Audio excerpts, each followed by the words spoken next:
అనుదినమన్న శ్రోతలకు మన ప్రభువును రక్షకుడై ఉన్న యేసుక్రీస్తు యొక్క సరిసాటి లేని మహా గొప్ప పరిశుద్ధమైన నామమునందు శుభములు. నేడు 2025 సంవత్సరము నవంబర్ మాసము 11వ తారీఖు మంగళవారం నాటి ధ్యానాంశము తేలిన ఫలితము.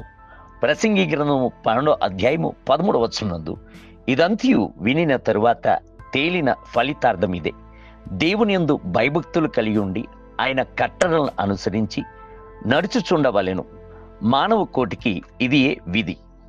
సొలొమోను జ్ఞాని వలె జ్ఞానవంతుడు ఎవరునూ లేకుండెను.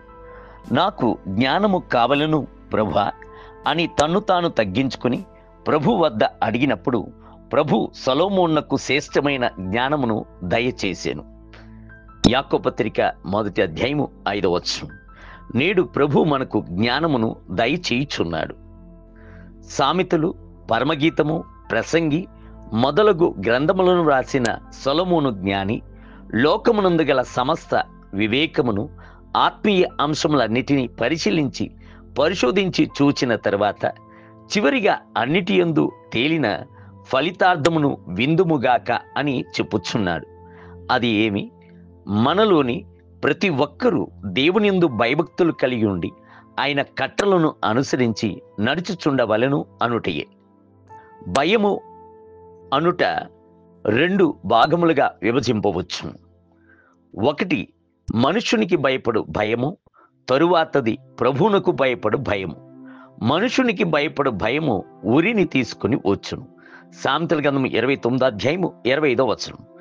కొంతమంది మానవునకు భయపడుదురు, కొంతమంది బంధువులకు భయపడుదురు, కొంతమంది దయ్యములకు భయపడుదురు. ఇట్టి భయములన్నీయును ఒక మనుష్యుని బానిసగా చేసి అంతమునందు అగ్ని గంధకములతో మండు గుండములో పాలు పొందినట్లు చేయును. ప్రకటన గ్రంథం 21వ అధ్యాయము 8వ వచనం. అయితే ప్రభువునకు భయపడుచున్న భయము మనలను పాపము నుండి కాపాడి పరిశుద్ధతలో నిలబెట్టుచున్నది. చెడుతనమును అసహించుకొనుటయే ప్రభువునకు భయపడుచున్న భయము అని బైబిల్ గ్రంథము చెప్పుచున్నది కదా. సామెతల గ్రంథము 8వ అధ్యాయము 23వ వచనం. యోసేపు పాపము నుండి తప్పించుకుని పారిపోటు గల రహస్యము ఏమిటి? దేవునికి భయపడుచున్న భయమే కదా. ఆదికాండము 39వ అధ్యాయం 9వ వచనం. నన్ను చూచుచున్న దేవుడు ఒకడు కలడు, ఆయన నాపై ప్రేమ వాత్సల్యతను గలవాడు, నన్ను దీనస్థితి యందు జ్ఞాపకము చేసుకున్నవాడు, ఆయనను దుఃఖపరచి నేను పాపమును చెయ్యను అనుట యోసేపు యొక్క తీర్మానమై ఉండేను. యోసేపు దేవునికి భయపడినందున అతనికి లభించిన ఆశీర్వాదము ఏమిటి?